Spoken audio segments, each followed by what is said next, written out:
उपरोक्त घटना से यही शिक्षा दीक्षा मिलती है कि साधक संपूर्ण विचारों को ब्रह्म रूप में ही देखे, तब वह मात्र दृष्टा ही नहीं ब्रह्म दृष्टा भी कहा जाएगा। जब वह दृश्य को ब्रह्म रूप समझ लेता है, तब वह दृश्य भी अपने लिए कालांतर में दृष्टा ही हो जाता है। अतः उस अवस्था में दृष्टा, दर्शन एवं दृश्य ये तीन नहीं होते। वहां तो शुद्ध साक्षी चेतन आत्मा ही होता है। इस प्रकार सबको ब्रह्म रूप में देखता हुआ कुछ समय के लिए पुनः भ्रुकुटी में याद अर्थात स्मृति को केंद्रित कर साक्षी रूप हो जाएं। 5-10 मिनट के उपरांत पुनः विचारों का झंझावत प्रकट हो तो इस प्रकार भी चिंतन करें कि एक तरफ तो मैं आत्मा हूँ, दूसरी तरफ यह जड़ शरीर, फिर हम दोनों का निकट का संबंध कैसे हो गया? शरीर का वह कौन सा स्तर है जिस पर आसीन होकर मैंने स्वयं को शरीर मान लिया था? निश्चित रूप से वह स्तर अज्ञान ही है जिसके द्वारा मैंने स्वयं को शरीर मान लिया था। अब सद्गुरु के सत्संग और स्वयं के चिंतन द्वारा मैंने अपने निर्विकार, निर्मल एवं अविनाशी चेतन स्वरूप को जान लिया है। अतः यहाँ तक मेरे और शरीर के संबंध की बात है तो इसका एकमात्र कारण मान्यता ही है। यदि इसे मैंने अपना स्वरूप या अपना शरीर नहीं माना होता तो आज संकल्प विकल्पों की तरंगों से रहित मैं सर्वत्र व्यापक आत्मा होता। यह तो स्पष्ट ही अनुभव में आता है कि यदि पुत्र को माँ के सामने कोई गाली से मारे और वह छटपटाता हुआ प्राण छोड़ने लगे तो माँ पहले ही मूर्छित हो जाती है। ऐसा क्यों होता है? गोली तो पुत्र को लगी और घायल वह हुई। असहनीय पीड़ा पुत्र को हो रही है, फिर माँ के मूर्छित होने का क्या औचित्य है? एकमात्र यह मेरा पुत्र है, इस मान्यता के कारण ही तो। अहो, यह कैसी मान्यता है कि किसी दूसरे के पुत्र को गोली लगे और वह असह्य वेदना से कराहते हुए प्राण छोड़े तो उसी माँ के हृदय में कोई भी वेदना नहीं होती, कोई भी प्रतिक्रिया नहीं होती। अतः ना ना ना ना, आज से मैं इस शरीर और संसार को अपना नहीं मानूंगा। यह मरे या जिए, लेकिन मैं किसी के मरने से अपने को मरा हुआ नहीं मानूंगा। जिस प्रकार जल से बुदबुदे प्रकट हो रहे और होकर जल में ही विलीन होते रहते हैं, उसी प्रकार ये शरीर रूपी बुदबुदे ब्रह्म से ही प्रकट होकर ब्रह्म में ही हंसते रोते, सुखी होते दुखी होते, शोक संताप करते और अशोक असंताप का अनुभव करते विलीन हो जाते हैं। सर्दी गर्मी, सुख दुख, मान अपमान आदि में विकल होना शरीर का धर्म है, मुझ शुद्ध साक्षी चेतन आत्मा का नहीं। वास्तव में शरीर को लंबा काल अपना मानते हुए हो गया है, इसलिए ऐसा प्रतीत होता है कि यह प्राकृतिक घटना मुझे या मेरे मन को ही प्रभावित कर रही है। देखा ही जाता है कि किसी भी शिशु को माता पिता, भाई बांधव व जाति पाति आदि को, घर गांव को स्वीकार करने में 1.5-2 साल लग ही जाते हैं। ऐसा स्वीकार करने के पूर्व उस शिशु को उसके माता पिता या स्वजनों के प्रति या उसके घर गांव के प्रति कुछ भला बुरा कहा जाए, अपशब्द कहा जाए, तो उसके चित्त पर किसी भी प्रकार की अनुकूल या प्रतिकूल प्रतिक्रिया नहीं होती। उसके सामने माता पिता या कोई भी मरे जिए, इससे उसे कुछ भी लेना देना नहीं रहता। इससे यह सिद्ध होता है कि काम, क्रोध, लोभ, मोह, राग, द्वेष आदि विकार लंबे काल से मैं, तू, मेरे, तेरे के अभ्यास से ही प्रकट हो गए हैं, जबकि अभी भी न ये विकार मेरे में है और न मुझ में है, न ही ये विकार शरीर में है, न शरीर के हैं। ये तो निश्चित रूप से मान्यता के हैं। अतः आज से ही मैं शरीर सहित इन विकारों को अपना मानना छोड़ता हूँ। शरीर के उठने बैठने, चलने फिरने, सोने जागने, खाने पीने, बोलने चालने से मैं ये नहीं समझूंगा कि ये क्रियाएं मेरी हैं। यह जन्मता है, बड़ा होता है, दुबला या मोटा होता है, अर्थात घटता बढ़ता है। यही सोता जागता है, यही भूखा एवं प्यासा होता है। इसी प्रकार एक दिन मर भी जाता है। ये सब धर्म इसी के हैं, न कि मुझ आत्मा के। अतः अब मैं अपने आप को अजर, अमर, शाश्वत, सनातन, पुरातन, शुद्ध, साक्षी, सम, शांत, सच्चिदानंद के रूप में देख रहा हूँ, अनुभव कर रहा हूँ।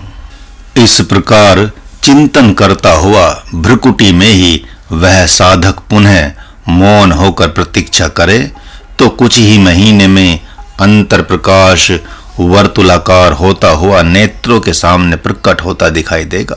उस अवस्था में विचार अति सूक्ष्म हो गए रहते हैं, नेत्र अपने आप बंद हो जाते हैं, शरीर सुन्न होता जाता है, स्मृति भी ज्योतिर्मय होती जाती है। जैसा कि पहले शरीरमय होती है, उसी प्रकार अब ज्योतिर्मय होती जाएगी। इस प्रकार दिव्य ज्योति धारण करने से कुछ ही महीनों में मन ज्योतिर्मय होकर अंतर में प्रवेश कर जाएगा। इसी को ज्योतिर्मय समाधि कहते हैं। इसी क्रमानुसार यह दिव्य ज्योति से दिव्यतम ज्योति के रूप में होकर एक दिन परम ज्योति, पर ब्रह्म, परमात्मा रूप हो जाएगा, जिसे ज्योति की संज्ञा देना मूर्खता है। परम ज्योति, परम प्रकाश का तात्पर्य है जहां न अंधकार है न प्रकाश, लेकिन संकेत मात्र के लिए ऐसे शब्द दे दिए जाते हैं। जहां से सारे नाम प्रकट होते हैं उसे अनाम कैसे कहा जाए, तथा जहां से अंधकार और प्रकाश प्रकट होते हैं उसे किस भाषा में पुकारा जाए। इसलिए परम प्रकाश कह दिया जाता है। ध्यान यह भी देना चाहिए कि स्थूल शरीर को छोड़कर प्रकाश के माध्यम से सूक्ष्म शरीर ही पकड़ में आ गया और लोक लोकांतरों में गमन कराने लगा तो उसी को सब कुछ नहीं मान लेना चाहिए, क्योंकि उसी के माध्यम से दिव्य लोकों में गमन करते रहने की इच्छा भी हो सकती है। इसलिए अपने इष्ट से प्रार्थना करें कि यह क्या, एक शरीर से अनासक्त होने पर यह दूसरा शरीर मिल ही गया, यह भी तो सतोगुनी माया ही है। इस प्रकार किसी दिन प्रार्थना सुन ली जाएगी और स्मृति कारण शरीर को प्राप्त होकर कुछ ही महीनों में महाकारण हंस, परम हंस शरीरों का भेदन करती हुई कैवल्य शरीर को प्राप्त हो जाएगी, जो शुद्ध साक्षी चेतन आत्मा के अति निकट है। उसे तो शरीर कहना भी नहीं चाहिए, लेकिन संकेत मात्र के लिए ही उसे शरीर की संज्ञा दी गई है। साधकों को ध्यान रहे, यदि 12 घंटे ध्यान में समाधि में बैठे रहते हैं तो संकल्प सिद्धि मिल ही जाती है। यदि उसका प्रदर्शन न करें तो उसी संकल्प शक्ति से अंतर की विघ्न बाधाओं से मुक्त भी हुआ जा सकता है। जैसे किसी साधक को हर रोज सूक्ष्म शरीर द्वारा अंतर यात्रा ही होने लगी है, तो वह ध्यान में बैठते ही संकल्प करे कि अब मैं दिव्य लोकों को देखना नहीं चाहता, बल्कि उससे आगे बढ़ना चाहता हूँ, तो उसी दिन अंतर यात्रा न होकर ज्योतिर्मय प्रदेश की प्राप्ति हो जाएगी। या यदि उस दिन ऐसा नहीं हुआ तो प्रतिदिन संकल्प करता रहे, किसी न किसी दिन अर्थात 10-15 दिनों में ही वह अंतर यात्रा रूप बाधा समाप्त हो जाएगी। इसी क्रमानुसार साधक संकल्प शक्ति से ही सारे चक्रों का भेदन कर सकता है। साधक अपने संकल्प की जांच भी कर ले कि कितने अनुपात में संकल्प की सिद्धि हुई है। 12 घंटे समाधि में रहने के उपरांत एक छोटे से पत्थर के टुकड़े को देखकर संकल्प करें कि यह फूल बन जाए। यदि वह फूल बन जाए तो जान ले कि कुछ संकल्प सक्रियता बढ़ गई है। उसमें यदि प्रकृति को रूपांतरित करने की क्षमता आ गई तो वह दिन दूर नहीं जब अपने संकल्प बल से ही अपने अभिष्ट लक्ष्य को प्राप्त कर जाएगा।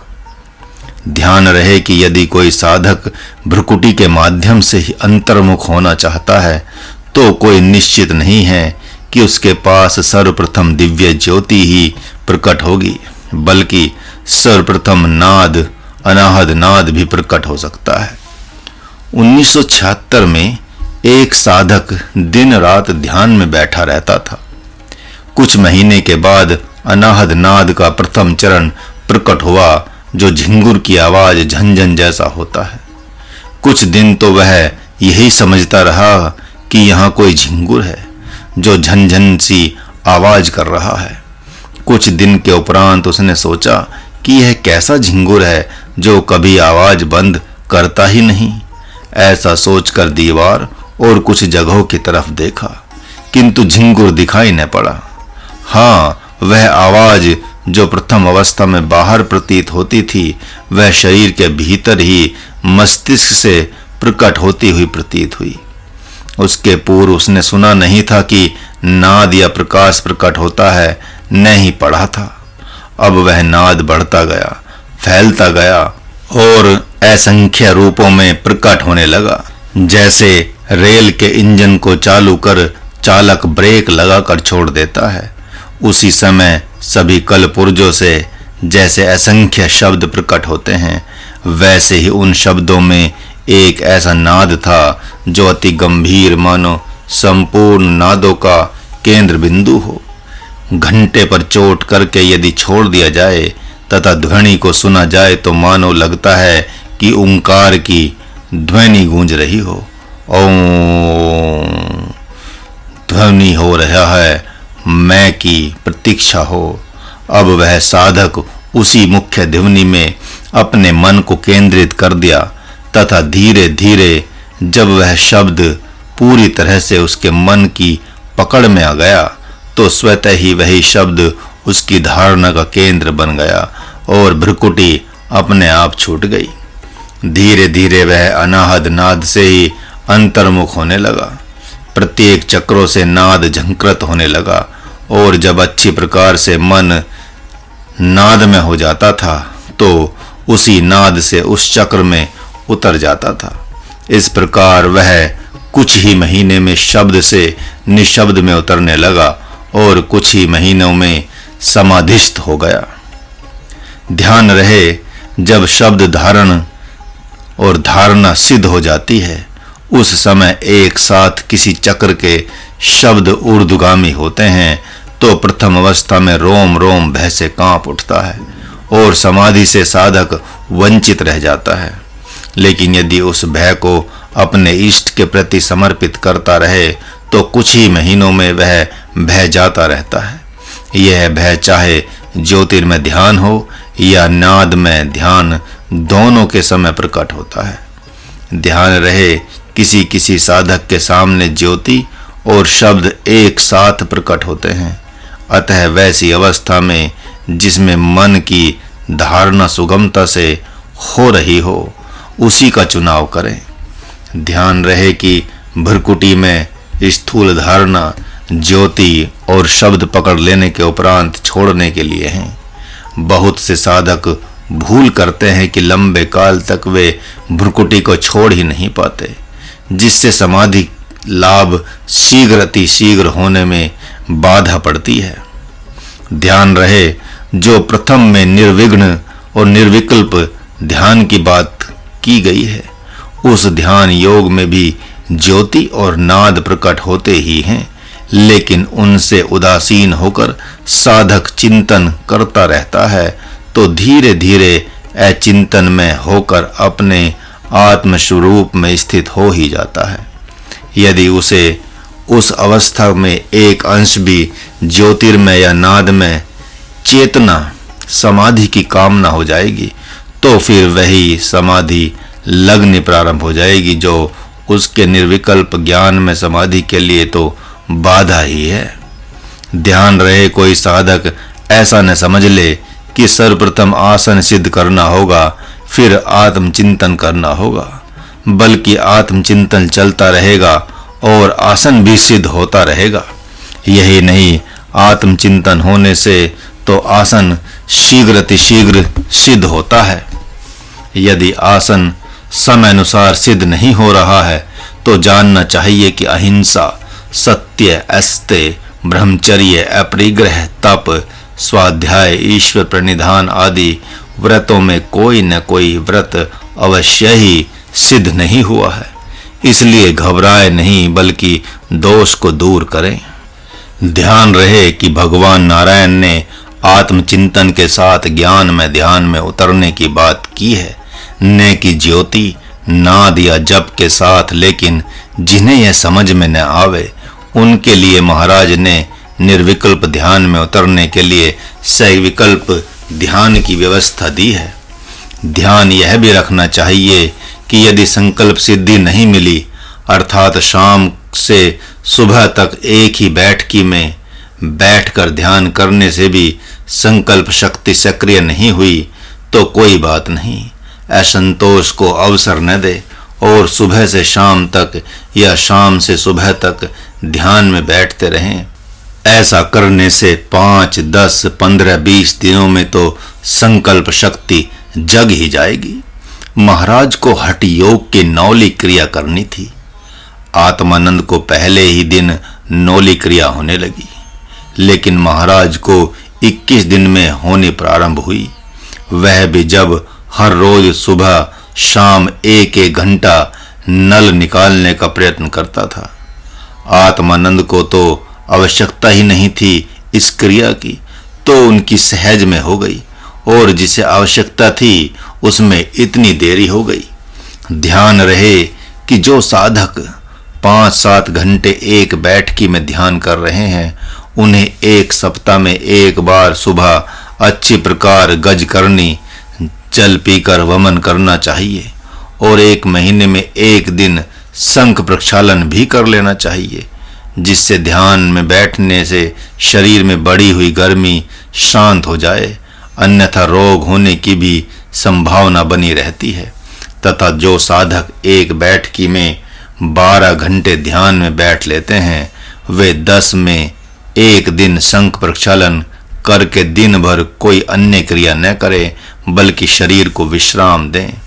सूत्र नेति, जल नेति तो उन्हें नित्य ही करनी चाहिए, तथा वस्ती 3-4 दिन में करने का विधान है। जब नौली सुखपूर्वक हो रही है तो बैठकर वस्ती करने में 1 मिनट लगता है। एक डब्बे या लोटे में जल भरकर गुदा में 1 अंश नली प्लास्टिक या रबड़ की लगाकर उससे लोटे का जल खींचे। जैसे ही बैठे बैठे पेट का नल बाहर की तरफ आएगा, वैसे ही लोटे का पूरा जल नाभि तक आ जाएगा। जल से पेट भरने की आवश्यकता नहीं है, उसे 2-4 बार नौली करके गुदा से निकाल दें, फिर पूरा मल बाहर निकल जाएगा। एक ही जगह साधना करें, कहीं आए जाए नहीं, तथा दिन में न सोएं। ध्यान रहे, जब कुंडलिनी शक्ति जागती है और शरीर उसे पचा नहीं पाता, तो वह शरीर को गिरा भी सकती है, अर्थात शरीर न चाहते हुए भी उछल कूद कर सकता है। और 2-4 महीने में जब शक्ति पचने लगेगी, तो फिर आनंद दिव्य स्पर्श की बाढ़ तो रहेगी, लेकिन शरीर सम शांत बैठा रहेगा। साधक को ध्यान में विशेष बैठे रहने की आवश्यकता जान पड़ रही है। उसे बेचैनी हो रही है, तथा शरीर पूर्णतः साथ नहीं दे रहा है, और निर्मल वैराग्य भी है। तब वैसी अवस्था में उसे सात्विक धृति का आश्रय लेना चाहिए, जिसका संकेत इस अध्याय के 25वें मंत्र में भगवान ने किया। शनै शनै रूपेर मेद बुद्ध्या धृति गृहता। सात्विक बुद्धि एवं धृति के द्वारा मन को वश में करने का धीरे धीरे प्रयत्न करे। सात्विक धृति है, सर्वत्र भ्रम ही है। ऐसी भावना करके पुनः प्राणायाम के द्वारा वृत्ति को सूक्ष्म करें। रजोगुण एवं तमोगुण का दमन करें। सर्वप्रथम नाड़ी शोधन करके ईड़ा पिंगला, चंद्र नाड़ी, सूर्य नाड़ी अर्थात दायां स्वर बायां स्वर, इन दोनों नाड़ियों को अपने अनुसार चलाकर सुषुम्ना को जागृत करें। प्रत्येक 1.5-2 घंटे के उपरांत स्वर बदल जाते हैं।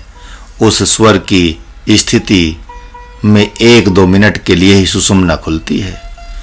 दौड़ते समय, कठोर श्रम करते समय, बाएं करवट लेते समय सुषुम्ना जागृत रहती है। जब दोनों स्वर समान हों, खुले हों, तो जानना चाहिए कि सुषुम्ना चल रही है। संपूर्ण जप तप योग इसी नाड़ी की अध्यक्षता में करने से बड़ा प्रभावकारी होता है। इसी को खोलने के लिए सर्वप्रथम विशेष नाड़ी शोधन किया जाता है। नाड़ी शोधन को ही शास्त्रों में अनुलोम विलोम भी कहा गया है। जब बिना कुंभक प्राणायाम के रेचक पूरक की क्रिया होती है तो इसे नाड़ी शोधन प्राणायाम कहते हैं।